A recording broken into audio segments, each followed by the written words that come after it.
자, 이분과 여러분들이 가장 어려워하는 분과이죠. 가치관. 이분과는 학생별로 시간이 좀 상이해요. 평균적으로 10분 정도인데 5분 만에 끝났다는 친구도 있고 13분, 15분까지 갔어요. 이런 친구들도 있어요. 그럼 13분, 15분 가면 무조건 나쁘냐? 아니에요. 오히려 대답을 잘해가지고 흥이 나서 막 이렇게 얘기하는 경우들도 있습니다. 그렇기 때문에 중요한 건 시간의 길이가 아니라 그때 면접에서의 분위기가 어떻게 흘러가는지가 중요해요. 면접의 분위기를 만드는 건 면접관들이 아닙니다. 여러분들입니다. 뒤에 나올 꼬리 질문들 잘 유도하면서 면접을 볼 수 있게끔 연습을 해줘야겠다. 자, 이분과 가치관.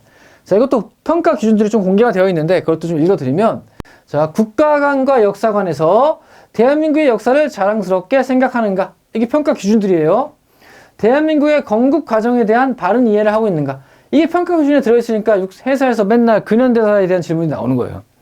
그 밖에 대한민국을 위해 봉사할 자세와 마음이 되어 있는가?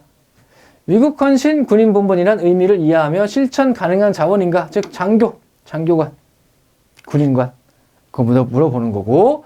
자, 안보관, 한반도의 정전체제에서의 북한에 대한 인식이 명확한가? 주적으로서의 북한의 개념을 이해하고 있느냐? 혹은 그 밖에 우리의 적과 아군에 대한 이해를 하고 있느냐?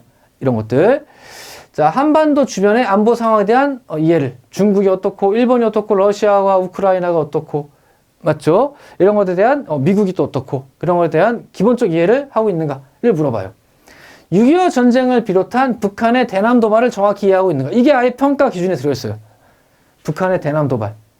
그래서 그런 것들도 한번 정리하고 반드시 좀 들어갔으면 좋겠다. 이런 거 많이 물어봐요. 북한의 도발에 대해서. 한미 동맹 등 국가의 안보 정책과 통일 정책에 대한 이해를 어느 정도 하고 있느냐, 이런 것들을 물어봅니다. 자, 이 평가 내용들 잘 기억해주고 이런 것들에 대한 좀 공부를 좀 했으면 좋겠다. 자, 작년에 나왔던 거, 우리나라의 자랑스러운 점 뭐가 있냐? 한반도를 둘러싼 안보 사항, 특히나 작년에는 중국 관련 혹은 러시아, 우크라이나 전쟁 관련 이런 얘기들이 좀 많이 문제가 나왔고요. 자, 한국의 주적은 누구냐?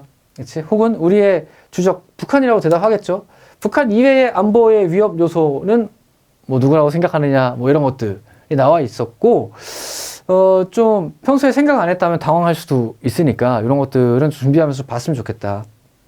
자, 기본적인 배경지식이 있으면, 물론 배경지식이 없어도 대답할 수 있다고는 하지만, 배경지식이 있으면 훨씬 더 잘 볼 수 있으므로 조금 생각을 해달라. 이렇게 어려워하는 이유가 있다. 조금 더 알았으면 좋겠다. 자, 이렇게 이분과에 대한 얘기였습니다. 평가 항목들 잘 기억해 주시고,